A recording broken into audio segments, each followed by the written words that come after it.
We go. Hello, listeners. This is Tosca at NGO Soul and Strategy.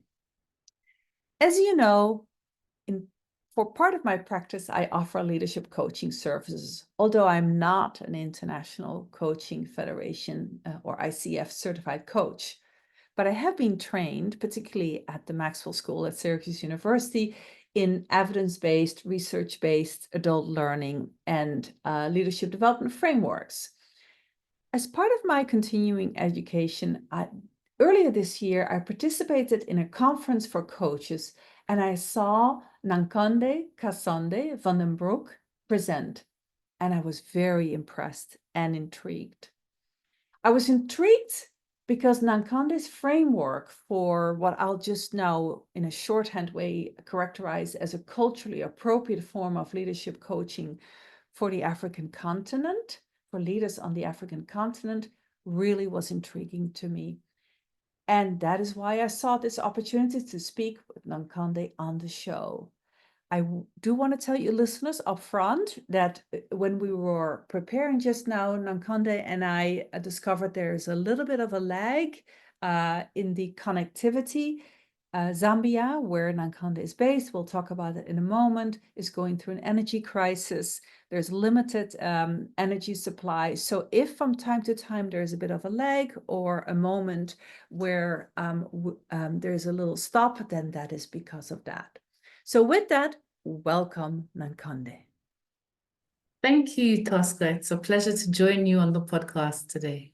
I am really excited because I find your work fascinating. So listeners, a little bit of a background on Nankhonde. Her full name is Kasonde-Van Broek. Let me ask you, Kasonde, actually for a moment, just informally, do you have a Dutch connection with that last name or a Belgian with that last part of your hyphenated name, or am I making that up? I do. Van den Broek is my husband's name. Aha, I was wondering about that. Okay, so Nankhonde is an international award-winning executive coach and leadership development expert. She is an awardee of the Thinkers 50 Marshall Goldsmith Coaching and Mentoring Awards. And for those of you not deeply skilled in coaching, Marshall Goldsmith is probably the world's most well-known leadership coach. So this is quite something that Nankhonde received that award. She's the lead consultant at Nankhonde Kasonde Consultancy and founder of Zanga, African Metrics. We'll talk about that as well. She's a pioneer in the use of technology to develop affordable and accessible coaching and human capital development solutions for Africa. She worked for a decade in international development and international finance organizations globally, and then returned to Zambia, her home country, to pursue her purpose and desire to contribute to her country's economy and the wider African development agenda. Overall, she has over 20 years of experience supporting multinationals, international organizations, and governments. She's on several boards of Zambian institutions, an organizational change consultant, and as I said, has held multiple jobs at the UN.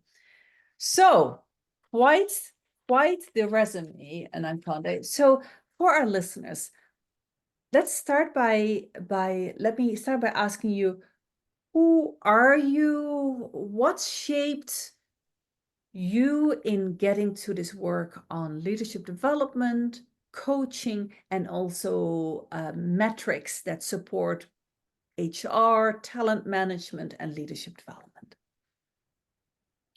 Great question. I think I'm still answering it through my life's journey. Mm-hmm. I am a very passionate African woman who believes that I have a contribution to make in the trajectory or the development trajectory of my country and this continent. And I see myself through that lens, probably because I have a strong relationship with how I was raised by two public servants in Zambia, my parents. And And therefore, service has just been something that was naturally seen as a responsibility wherever you are, and your contribution to your community. Mhm. And as a result of that, I had the opportunity to start working quite early for the United Nations after finishing my studies, my bachelor degree. And it was through that experience that I believe I was given a vehicle to express through the work what I felt was my contribution. And I do feel that that has then gone on to shape who I am and what I believe my purpose is. But more so, increasingly over the years, I have shifted from looking at the bigger global development agenda and narrowing it down to what I believe is the most key and significant piece, the people behind the development work. Right. And therefore, their mindset, their capabilities, and how we can best set them up to succeed. And that's where I believe leadership is very important, because everything else is cause. I have a very good fellow coach who continues to say that if what we're seeing is effect, then the cause is who is driving and leading what we're seeing. Ah, interesting. Okay. Who's driving and leading? Yeah.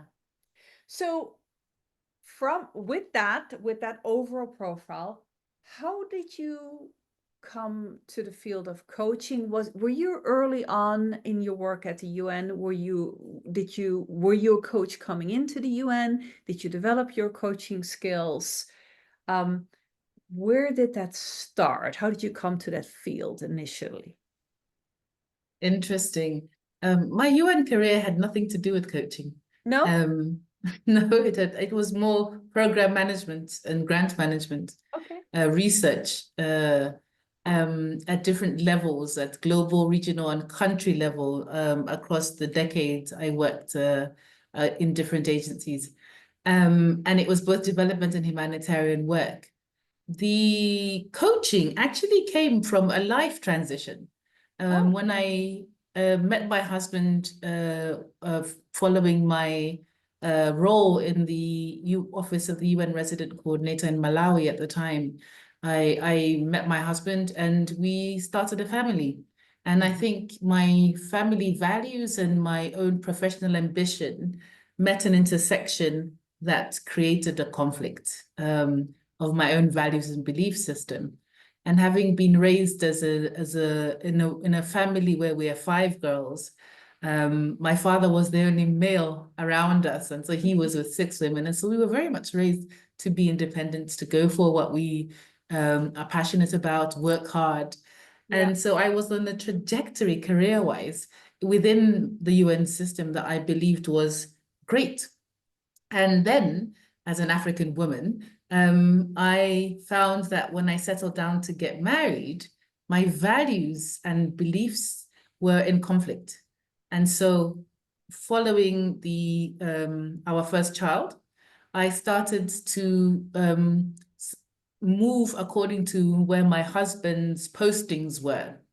And it was a real reality check about women and our careers in leadership and transitions. Yeah. And when I went back from my maternity leave, I realized that the work had moved on and that maybe there was potentially no opportunity to reaccommodate me in the picture.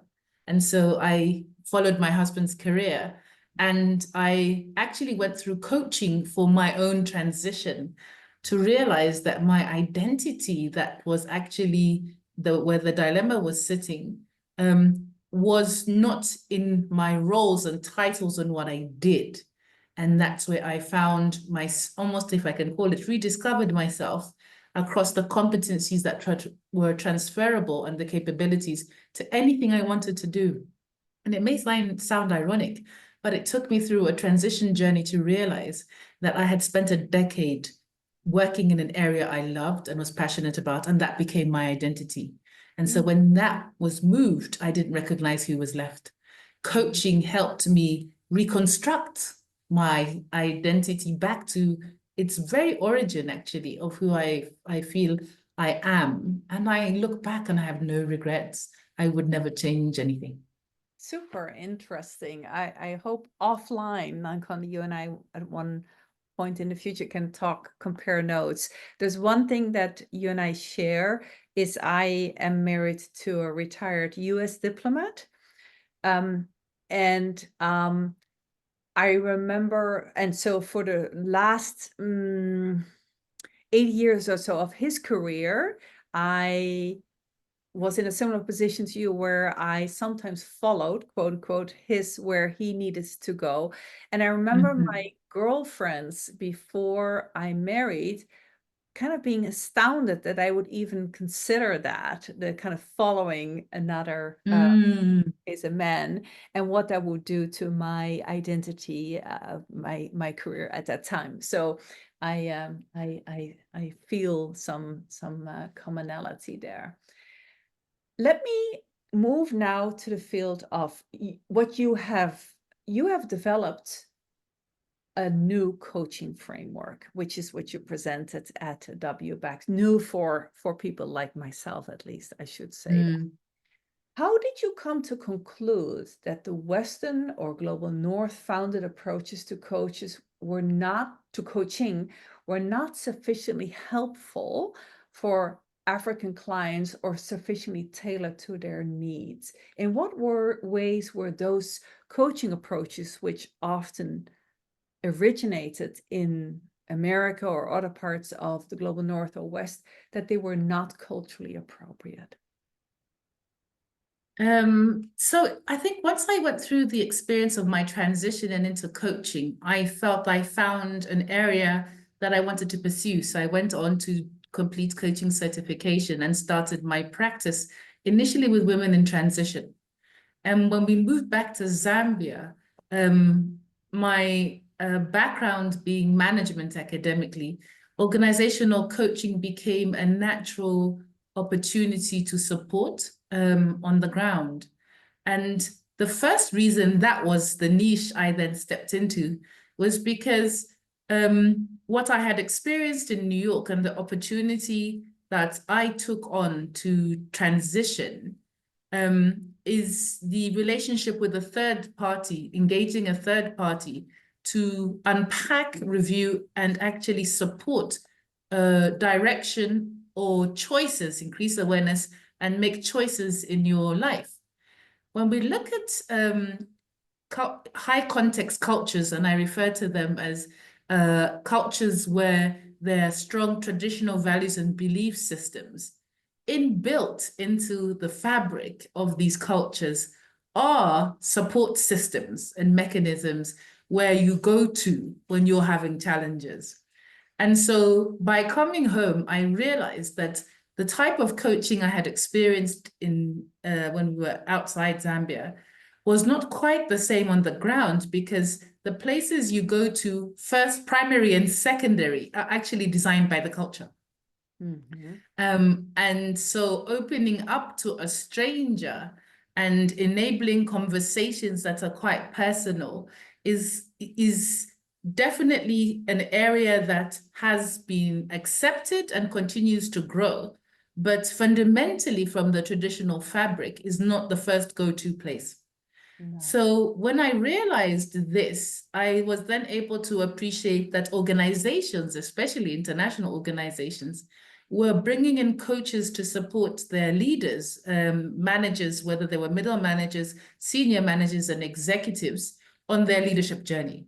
And that's how I then was able to come in safely, if I can call that, into a context that was ready to appreciate the power of coaching.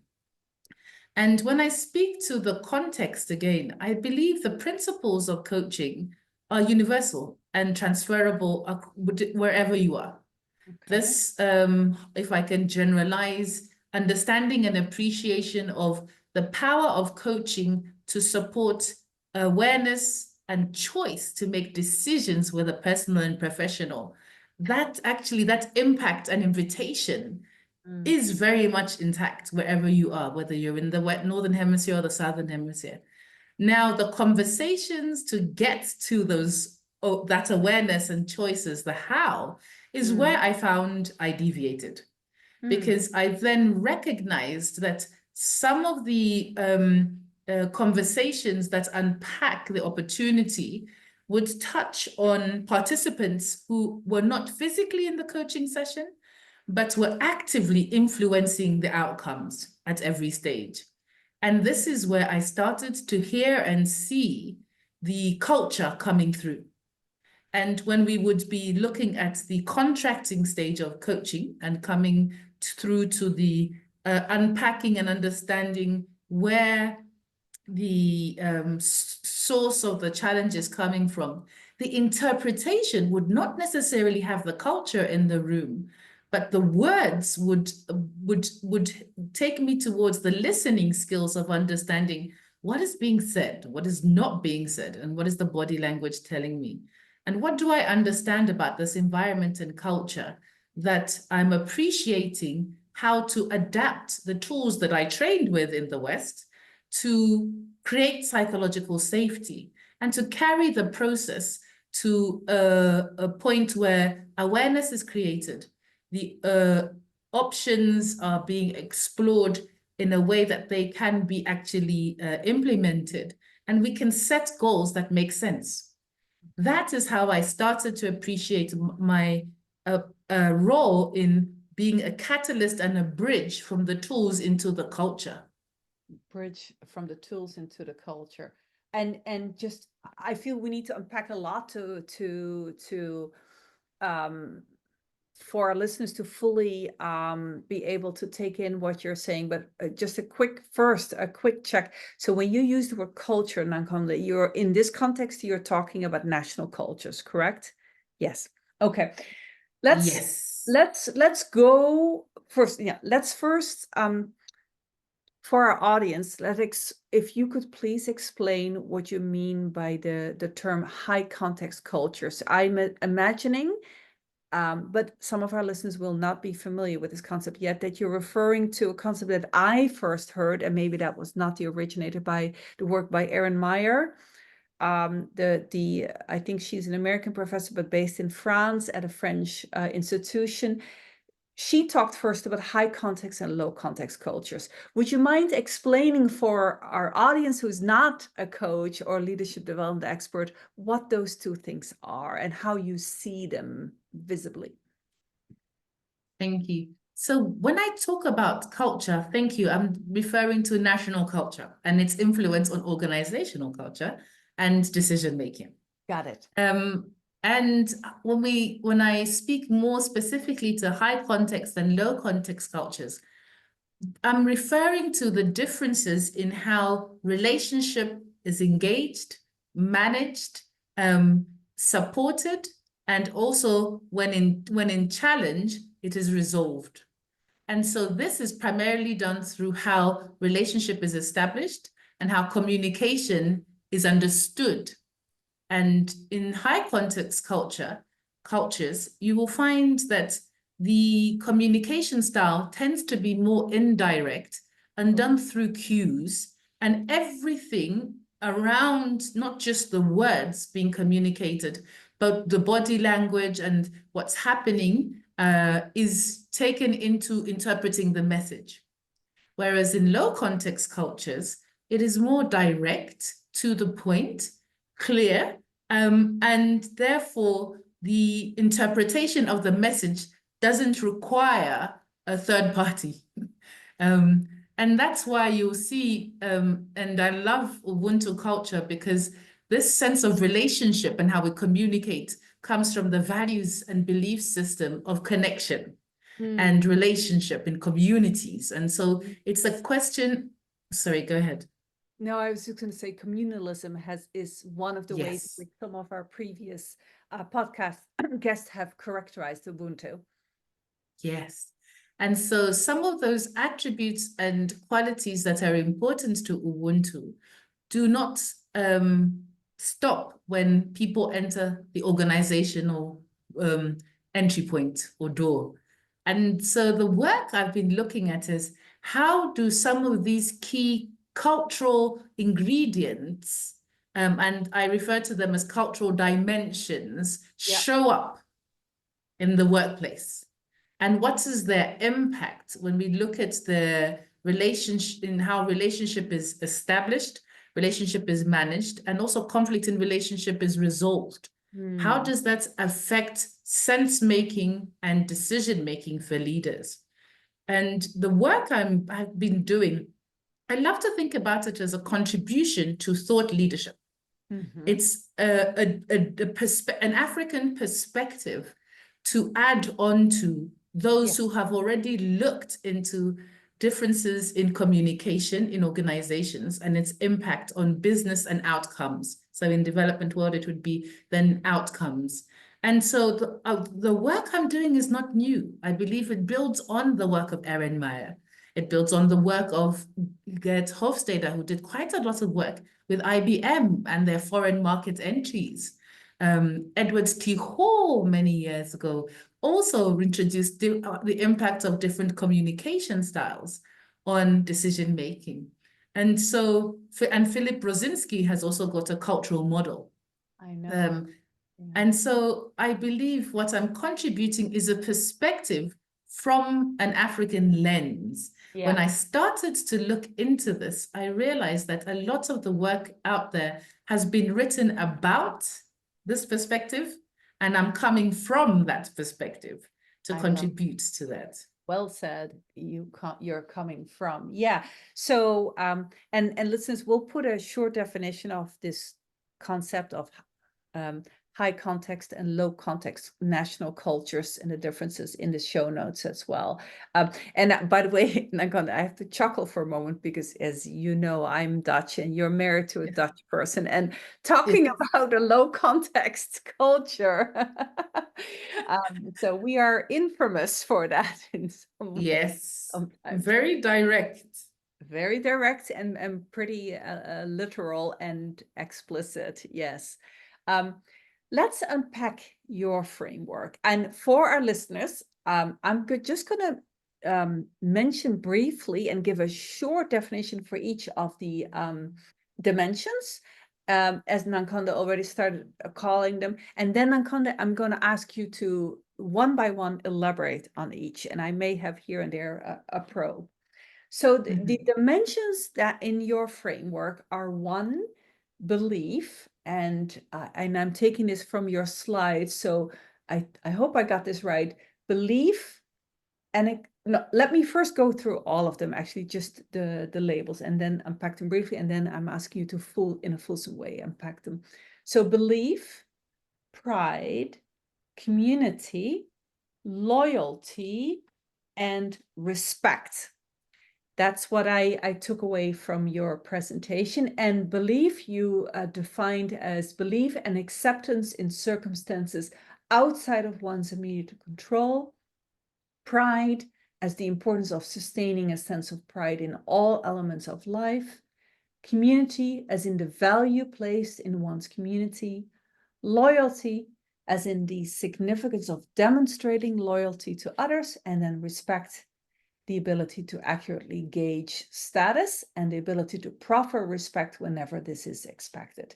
I found it fascinating. So please, will you unpack each of them? First, belief and acceptance in circumstances outside of one's immediate control. How does that impact leaders, their perception of themselves, and the coaching practice? Great. So the model is looking at culture and context-centered design in leadership development. So how do you meet the person where they are? And so belief is looking at what are their beliefs and values that actually impact how they make sense or interpret any decision they have to make, or how they relate to other people. And one of the things about belief